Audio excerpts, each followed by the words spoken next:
केंद्र सरकारकडे प्रस्तावित असलेल्या वक्फ बोर्ड सुधारणा विधेयकाला देशभरातील मुस्लिम समुदायाकडून तीव्र विरोध केला जात आहे व या संदर्भामध्ये सोमवारी all India Muslim Personal law बोर्डाच्या वतीनं पुण्यात कोंढवा येथे निषेध सभेचं आयोजन करण्यात आलं होतं। पुण्यातील मुस्लिम समाज यावेळी मोठ्या संख्येने उपस्थित होता। पुण्यात विधेयकावर जनजागृती करण्यासाठी अभियान राबवण्यात येणार असल्याचे यावेळी नॅशनल कॉन्फरन्स फॉर मायनॉरिटीचे अध्यक्ष जुबेर मेमन यांनी सांगितलं। मुस्लिम धर्मियांच्या प्रॉपर्टी संदर्भामध्ये अस्तित्वात सध्या असलेल्या वक्फ बोर्डमध्ये अन्यायकारक बदल करून मुस्लिमांच्या जमिनी हडप करण्याचे केंद्र सरकारचे षडयंत्र असल्याची भीती व भावना समाजात निर्माण झाल्याचे दिसून येत आहे। यापूर्वी या विधेयकाला संसद सदस्यांकडून मोठ्या प्रमाणात विरोध झाल्यानंतर यामध्ये आवश्यक ते बदल करण्यात आले नाहीत। विरोधकांच्या सूचनांचा अंतर्भाव देखील या संयुक्त संसदीय समितीच्या अहवालामध्ये न करता तसाच तो संसदेच्या पटलावर ठेवलेला आहे। त्यामुळे विरोधी पक्षासह देशभरातील मुस्लिम याबाबत तीव्र आक्षेप नोंदवत आहेत। प्रस्तावित असलेले वक्फ बोर्ड सुधारणा विधेयक संपूर्णतः मागे घ्यावे यासाठी मुस्लिम समाज देशभर निषेध व्यक्त करीत आहे। या संदर्भामध्ये देशभरामध्ये निषेध सभा आयोजित करण्यात येत आहेत।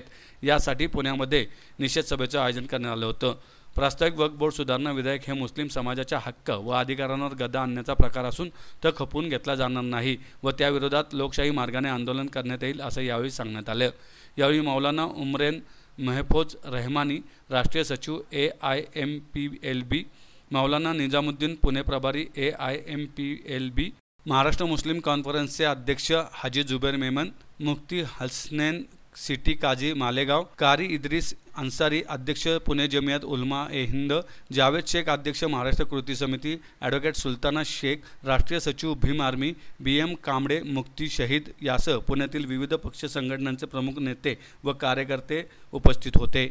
All India Muslim Personal Law Board के तहत पूरे देश भर में अलग अलग शहरों जिलों में वक्फ अमेंडमेंट बिल के खिलाफ एहतजाजी विरोध में वक्फ अमेंडमेंट बिल के विरोध में लगातार जलसे लिए जा रहे हैं। उसी फहरिस्त में या उसी लिस्ट में आज का जलसा पुणे में रखा गया है, जिसको पुणे के अंदर तमाम जमातें, तमाम तंजीमें, तमाम पॉलिटिकल पार्टीज जो वक्फ अमेंडमेंट बिल के खिलाफ है उन्होंने सपोर्ट किया है और उसके अंदर वो मेहनत कर रहे हैं। इस जलसे के अंदर All India Muslim Personal Law Board organise कर रहा है और इसके अंदर उनके तमाम जो देश के सेक्रेटरीज है, जॉइंट सेक्रेटरीज है, वो इस वक्त एजेंडा पे ये मांगनी रहेगी कि आने वाले तमाम मेहमानों का जो बना है उसको वापस लिया जाए और ना सिर्फ वापस लिया जाए पर जिस देश तोड़ने वाले कानून को जिस तरीके से इन्होंने बुलडोज किया है और बीजेपी गवर्नमेंट